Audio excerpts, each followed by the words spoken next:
Sudah tahu kan kalau dalam satu sel tubuh kita itu memiliki 46 kromosom di dalam nukleusnya. Setiap kromosom disusun atas satu molekul heliks ganda yang panjang. Jika kita total, ternyata ada 6 miliar pasangan basa loh dalam sel tubuh manusia. Wah, banyak juga ya. Coba bayangkan, berapa ya jumlah pasangan basa yang ada dalam seluruh tubuh kita? Luar biasanya lagi, satu sel tersebut hanya membutuhkan beberapa jam saja untuk menyalin semua DNA-nya. Dengan tingkat kesalahan, kira-kira hanya 1/10 miliar nukleotida saja. Wah, luar biasa kan? Oh bisa ya? Yuk kita cari tahu. Oh iya, sebelum dilanjut, masih ingatkah kamu tentang istilah-istilah yang disebutkan sebelumnya? Seperti kromosom, pasangan basa, DNA, dan nukleotida? Kalau belum tahu, simak dulu ya video sebelumnya mengenai substansi genetik DNA supaya kamu lebih paham saat menonton video ini. Nah, pada video ini kita akan membahas mengenai model replikasi DNA, proses replikasi DNA, dan protein yang terlibat dalam replikasi DNA. Sebelum kita membahas lebih jauh, sebaiknya kita pahami dulu, apa sih replikasi DNA itu? Nah, replikasi DNA secara singkat adalah proses penggandaan DNA yang semula ada satu DNA menjadi dua DNA yang identik. Awalnya, ikatan hidrogen yang menghubungkan basa-basa double helix DNA akan diputus. Kemudian, kedua rantai membuka dan memisah. Setiap rantai yang telah berpisah kemudian berperan sebagai cetakan untuk pembentukan basa komplementernya yang baru. Sehingga pada akhirnya, terbentuklah dua DNA yang memiliki susunan basa identik. Nah, sekarang coba teman-teman perhatikan. Di sini ada tanda 5 aksen dan 3 aksen. Apa sih artinya? Ada yang sudah tahu? Bagi yang belum tahu, yuk kita cari tahu. Kamu masih ingat kan apa saja penyusun nukleotida yang menyusun DNA? Nah, jika diperbesar, susunan rangkaian nukleotida akan tampak seperti ini. 5 aksen disebut juga ujung 5, dan 3 aksen disebut juga ujung 3. Maksudnya, jika DNA atau rantai polinukleotida kita potong, salah satu ujungnya berupa gugus fosfat yang terletak di karbon nomor 5 dalam cincin gula, sehingga disebutlah ujung 5. Sedangkan ujung lain berupa gugus OH atau hidroksida yang terletak pada karbon nomor 3 dalam cincin gula, sehingga disebut ujung 3. Nah, gimana? Sudah jelas kan? Untuk selanjutnya, kita akan menggunakan lagi istilah ujung 5 dan ujung 3 ini. Jadi ingat-ingat ya. Selanjutnya, kita akan membahas mengenai model replikasi DNA. Terdapat 3 model alternatif replikasi DNA, di antaranya model konservatif, model semi-konservatif, dan model dispersif. Yang disebut model konservatif adalah double helix yang lama tidak memisah dan langsung terbentuk double helix yang baru. Model semi-konservatif adalah kedua untai molekul induk DNA memisah dan masing-masing berfungsi sebagai cetakan untuk sintesis untai baru yang komplementer. Sedangkan model dispersif adalah setiap untai pada kedua molekul anakan DNA mengandung campuran DNA sintesis yang lama dan yang baru. Oh ya, perlu diingat, istilah induk DNA digunakan untuk DNA lama yang bereplikasi, dan anakan DNA digunakan untuk DNA baru yang terbentuk dari hasil replikasi. Ingat ya? Dari ketiga alternatif model tersebut, model mana sih yang udah teruji? Ternyata setelah diteliti selama 2 tahun di awal tahun 1950-an yang dilakukan oleh Matthew Meselson dan Franklin Stark menyatakan mereka mendukung model semi-konservatif seperti yang diprediksi oleh penemu model double helix DNA yaitu James Watson dan Francis Crick. Lalu, bagaimana sih proses replikasi DNA secara lebih rincinya? Yuk kita cari tahu. Sekarang kita akan membahas proses replikasi DNA secara terperincinya ya. Adapun poin-poin yang akan kita bahas terdiri dari tahap awal replikasi, sintesis untai DNA baru, pemanjangan antiparalel, serta pengecekan dan perbaikan DNA. Pertama, kita akan membahas mengenai tahap awal replikasi DNA. Replikasi pada DNA dimulai dari tempat khusus yang disebut titik mulai replikasi atau disebut juga origin of replication, yaitu bagian DNA yang memiliki deretan nukleotida spesifik. Protein-protein yang menginisiasi replikasi DNA akan mengenali nukleotida tersebut, kemudian membuka DNA, serta menyalin DNA ke kedua arah dari setiap titik mula, sehingga membentuk gelembung replikasi. Gelembung tersebut terdapat ratusan hingga ribuan pada sel eukariota, kemudian menyatu untuk mempercepat penyalinan molekul DNA yang sangat panjang. Pada setiap ujung gelembung replikasi, terdapat wilayah yang berbentuk seperti huruf Y, yang disebut juga garpu replikasi atau replication fork. Replication fork akan terus membuka seiring dengan berlangsungnya proses replikasi DNA, hingga akhirnya menghasilkan 2 molekul DNA anakan. Terdapat beberapa protein yang berpartisipasi dalam tahap pembentukan double helix. Jika replication fork kita perbesar, maka akan tampak sebagai berikut. Enzim helikase berperan dalam membuka uliran double helix di replication fork, memisahkan dua untai induk dan menjadikan keduanya menjadi cetakan atau template. Selanjutnya, protein pengikatan beruntai tunggal atau single strand binding protein berperan dalam menstabilkan untai DNA induk hingga siap menjadi cetakan. Pembukaan uliran double helix ini menyebabkan uliran dan tegangan yang lebih ketat di depan replication fork. Enzim topoisomerase berperan mematahkan, memuntir, dan menggabungkan kembali DNA induk di depan replication fork, sehingga mengurangi ketegangan yang diakibatkan oleh pembukaan uliran tersebut. Kemudian, enzim primase berperan dalam menyintesis rantai RNA atau RNA primer menggunakan untai induk DNA sebagai cetakannya. Nah, primer yang dihasilkan akan menjadi rantai nukleotida awal dalam replikasi. Setelah double helix terbuka, tahap yang kedua yaitu sintesis untai DNA baru. Namun, sebelum kita bahas lebih lanjut, kita akan bahas terlebih dahulu mengenai enzim DNA polimerase yang berperan dalam mengkatalis pembentukan DNA baru dengan cara menambahkan nukleotida-nukleotida ke rantai yang telah ada sebelumnya. Terdapat dua macam DNA polimerase yang berperan utama dalam replikasi DNA, yaitu DNA polimerase 3 yang disingkat DNA Pol3 dan DNA polimerase 1 yang disingkat DNA Pol1. Pada sel eukariot telah ditemukan 11 DNA polimerase.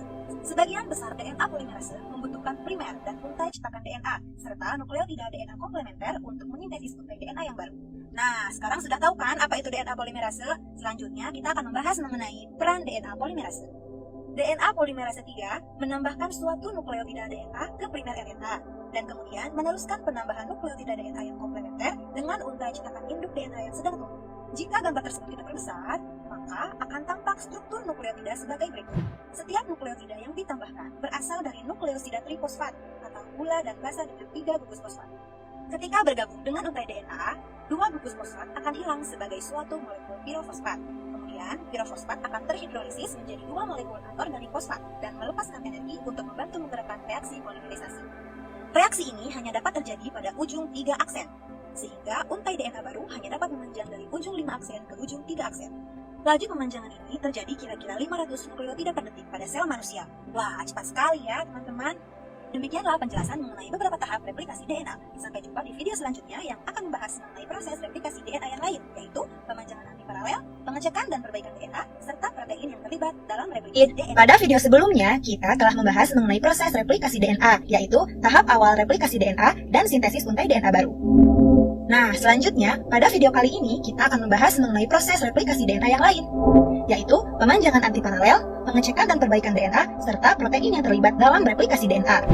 Oh iya, sebelum dilanjut, teman-teman tonton dulu ya video sebelumnya mengenai proses replikasi DNA part 1, agar lebih paham ketika menonton video ini. Oke, sekarang kita mulai. Seperti yang telah kita ketahui, bahwa susunan basa nitrogen pada kedua untai DNA dalam satu double helix bersifat antiparalel atau terorientasi ke arah yang berlawanan. Artinya, kedua ujung untai DNA pada double helix yaitu ujung 5 dan ujung 3 memiliki arah yang berbeda, bagaikan laju kendaraan di jalan tol dua arah. Secara sederhana digambarkan sebagai berikut. Di mana garis hitam tebal menggambarkan DNA induk dan anak panah menunjukkan pembentukan arah perpanjangan DNA baru. Sehingga, kedua untai baru yang terbentuk saat replikasi DNA pasti antiparalel dengan untai cetakan. Nah, selanjutnya, DNA Pol3 bergabung dengan protein sliding clamp. Protein sliding clamp melingkari untai ganda yang baru disintesis bagaikan donat. Kemudian, protein sliding clamp menggerakkan DNA Pol3 di sepanjang untai cetakan DNA. Selanjutnya, DNA Pol3 akan mulai menyintesis DNA setelah primer RNA selesai dibuat. DNA Pol3 cukup menempel di untai cetakan DNA dan terus-menerus menambahkan nukleotida ke untai komplementer baru dari arah 5 aksen ke 3 aksen seiring majunya replication fork. Untai DNA yang dibuat melalui mekanisme ini disebut untai maju atau leading strand. Secara singkat, untai maju atau leading strand dapat didefinisikan sebagai pembentukan DNA baru atau DNA anakan secara terus-menerus searah dengan replication fork. Pada waktu yang bersamaan, untuk memperpanjang untai baru DNA pada pasangan komplementer untai DNA induk, DNA Pol3 harus bekerja ke arah yang berlawanan dengan replication fork. Mekanisme tersebut disebut untai lamban atau lagging strand. Adapun tahapan proses yang terjadi adalah sebagai berikut. Pertama-tama, enzim primase menggabungkan nukleotida-nukleotida RNA ke dalam primer. Kemudian, DNA Pol3 menambah nukleotida DNA ke primer membentuk fragmen Okazaki 1. Nah, berbeda halnya dengan leading strand. Pada lagging strand, sintesis terjadi secara tersendat-sendat sebagai rangkaian dari segmen-segmen. Segmen-segmen pada lagging strand ini disebut fragmen Okazaki. Setelah mencapai primer RNA berikutnya di sebelah kanan, DNA Pol3 ini terlepas. Setelah fragmen 2 mendapatkan primer, DNA Pol3 menambahkan nukleotida DNA hingga mencapai primer fragmen 1 dan melepaskan diri. DNA Pol1 berperan dalam menggantikan nukleotida RNA primer dengan nukleotida versi DNA. Menambahkan nukleotida satu demi satu ke ujung 3 aksen dari fragmen 2 atau fragmen Okazaki yang bersebelahan. Akan tetapi, DNA Pol1 tidak dapat menggabungkan nukleotida yang terakhir dari segmen pengganti tersebut ke nukleotida pertama pada fragmen Okazaki yang primernya baru saja digantikan. Kemudian, peran tersebut digantikan oleh DNA ligase. DNA ligase membentuk ikatan di antara DNA terbaru dan DNA fragmen 1. Sehingga, untai lamban atau lagging strand di wilayah ini sekarang telah selesai. Secara singkat, untai lamban atau lagging strand dapat didefinisikan sebagai pembentukan DNA baru atau DNA anakan secara tersendat-sendat berlawanan arah dengan replication fork. Keempat, kita akan melanjutkan pembahasan mengenai pengecekan dan perbaikan DNA. Meskipun kesalahan pasangan basa saat replikasi hanya 1/10 miliar nukleotida, kesalahan yang diakibatkan faktor lain bisa saja terjadi. Contohnya, diakibatkan oleh zat-zat kimia yang reaktif di lingkungan, seperti emisi radioaktif, sinar X, sinar ultraviolet, dan molekul-molekul tertentu dalam asap rokok dapat mengubah nukleotida sehingga mempengaruhi informasi genetik yang telah terkodekan. Selain itu, faktor lain seperti perubahan kimiawi yang spontan, kesalahan replikasi, dan lain sebagainya juga dapat mengakibatkan DNA rusak atau munculnya DNA yang tidak diinginkan. Jika hal tersebut tidak segera diperbaiki, maka akan berbahaya. Salah satu bahayanya adalah dapat menyebabkan kanker. Nah, tahu tidak, sebagian besar sistem seluler dapat memperbaiki kerusakan DNA dengan enzim tertentu. Salah satunya adalah enzim nuklease yang dapat memotong kerusakan DNA. Berikut ini adalah salah satu perbaikan DNA dengan pemotongan nukleotida oleh enzim nuklease pada kerusakan yang disebut dimertimin. Dimertimin adalah kerusakan pada DNA kulit akibat sinar ultraviolet sehingga terjadi tautan kovalen basa pingin yang bersebelahan pada seuntai DNA. Adapun langkah-langkahnya adalah sebagai berikut. Pertama-tama, dimertimin menekuk molekul DNA. Kemudian, enzim nuklease memotong untai DNA yang rusak di 2 titik dan bagian yang rusak kemudian dibuang. Selanjutnya, perbaikan dilakukan oleh DNA polimerase dengan cara mengisi nukleotida-nukleotida yang hilang. Akhirnya, DNA ligase menyegel ujung bebas DNA baru ke DNA lama sehingga membuat untai menjadi utuh. Demikianlah penjelasan mengenai replikasi DNA. Jadi, setiap sel tubuh manusia bisa memiliki 6 miliar pasang basa nitrogen berkat kemampuan replikasi DNA. Masih ingatkah kamu protein atau enzim apa saja yang terlibat dalam replikasi DNA? Berikut ini adalah rangkuman protein-protein yang terlibat dalam proses replikasi DNA beserta fungsinya. Yuk kita simak! Selanjutnya, kakak punya tantangan nih buat kamu. Jika ada 3 molekul DNA induk yang melakukan replikasi sebanyak 3 kali, maka berapakah jumlah seluruh DNA yang ada setelah replikasi tersebut? Coba kamu cari tahu ya. Setelah ini, kamu bisa lanjut menonton video tentang sintesis protein, yaitu transkripsi dan translasi. Selamat belajar dan sampai jumpa! Terima kasih sudah menonton video kolaborasi Biologi Aja dan Sekolahmu. Ayo kunjungi website sekolahmu dan download aplikasinya.